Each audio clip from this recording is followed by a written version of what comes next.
Is what we're doing in Kosovo a war or something else? What advice would you give President Clinton for solving the Kosovo problem?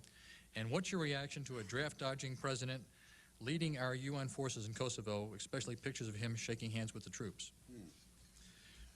Well, first I must tell you that I take most public events and things that occur that I read avidly, I take them rather not seriously.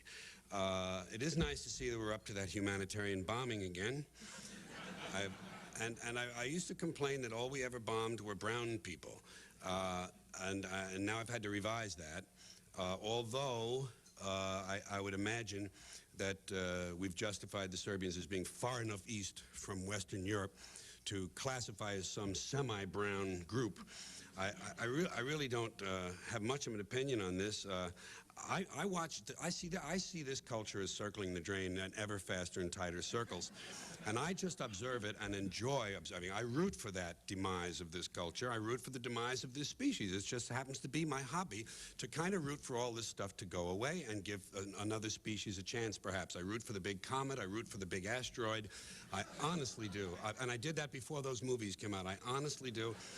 I think we've had a turn. Let someone else have it. It's all it is now is the search for dollars and the search for the things that dollars buy, and there's very little of a core humanity left. It happens. It works on the individual level and on the small scale. On the large scale, it's all a human comedy. It's all a joke, and I try to treat it as that. I don't do much political. I don't do current events in any of my shows. I just don't. I think it's trivia. So I kind of roll along and root for everything to go away. Speaking of jokes.